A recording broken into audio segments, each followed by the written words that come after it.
Hi, Dr. Becky here with Del Mar Center for Behavioral Health. Today I'm going to do a short video about token economies.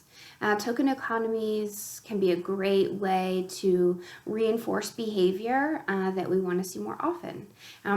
Essentially, tokens, so something like this, right, just a chip, is something that can be used, that I can give you now, that you can store up and then exchange for a variety of other reinforcers. So not even in talking about our kiddos with autism or learning trouble, we use tokens all the time, and money is a great example. So we don't come out of the womb knowing that money is worth something or valuable, but we learn that money has value because it's paired with a variety of things that we like, right? So I can take a $20 bill and I can go to Dairy Queen and get ice cream. I can go to Barnes & Noble and get a book, or I can put gas in my car that allows me to drive places.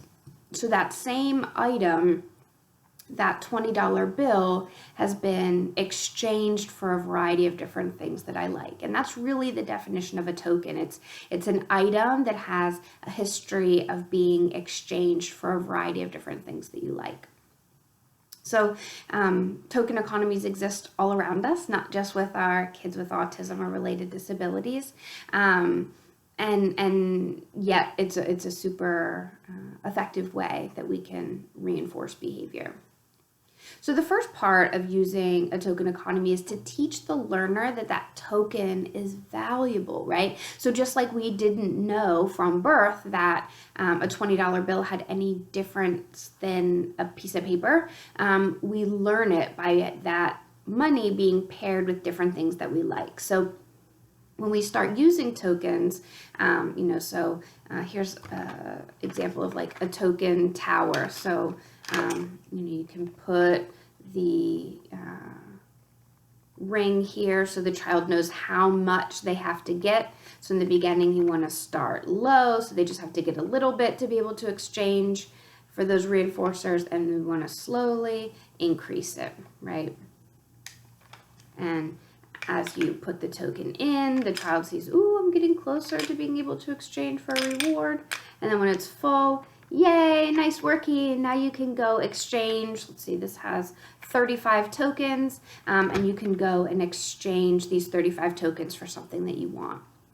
It's a lot like maybe at Chuck E. Cheese, right? You get all those tokens. They're even called tokens or tickets, and then you can go up and exchange the number of tickets, exchange the tickets that you have for what you want from a menu of reinforcers or a menu of items where different things are worth different amounts. So a huge teddy bear the size of me is going to be worth 500 tickets, and then maybe a jelly bracelet might be worth 5 tickets. So in addition to giving the learner or the individual the opportunity to choose what they want to work for, you're also teaching them that sometimes we have to wait for longer and work harder for some of the bigger things, right? And that's an important life skill, not just for our kids.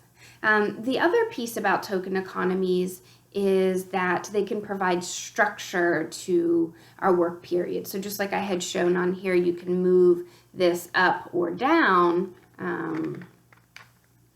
depending on how much the child's able to work. That also gives the child feedback about how much more they have to do before they can get a break or before they can exchange those tokens for something that they may want. There's two different types of token economies. One is called a response cost, and that's when you're not only giving tokens, but you're also taking them away for less desired behavior. And again, that can be likened to, let's say I get pulled over for speeding. I have to give up some of my tokens, which is I have to pay a fine for going too fast.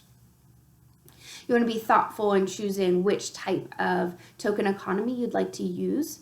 Some of it has to do with the age and cognitive capacity of the learner, but some of it also has to do with how strong of a rapport or relationship you have built with the child.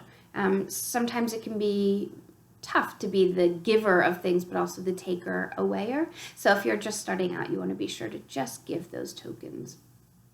I'll put some links in the notes for the video of different articles you can reference when working to decide whether you want to use a response cost token economy or a token economy without response cost. So again, this was a short video on tokens. Remember, a token is something that is essentially a placeholder for reinforcement. So this may not be reinforcing in and of itself, although sometimes we put things on it like a smiley face or a character that the child likes to make them or help them to like the token more. But the way that an individual learns that a token has value is that it's regularly paired with a variety of what's called backup reinforcers, or a bunch of items that the individual learns that they can exchange these tokens for. So it's not the token they're working for necessarily, but really they're working for what the token represents, which is a whole menu of different items or a variety of different things that they can work for. There's different types of token economies. There's token economy without response cost, and then also token economies with response cost, which is when you are not only giving tokens for desired behaviors, but you're also taking tokens away for those less desired behaviors. And you want to work with your team of professionals and reference the literature when determining which type of token economy is most beneficial for your learner.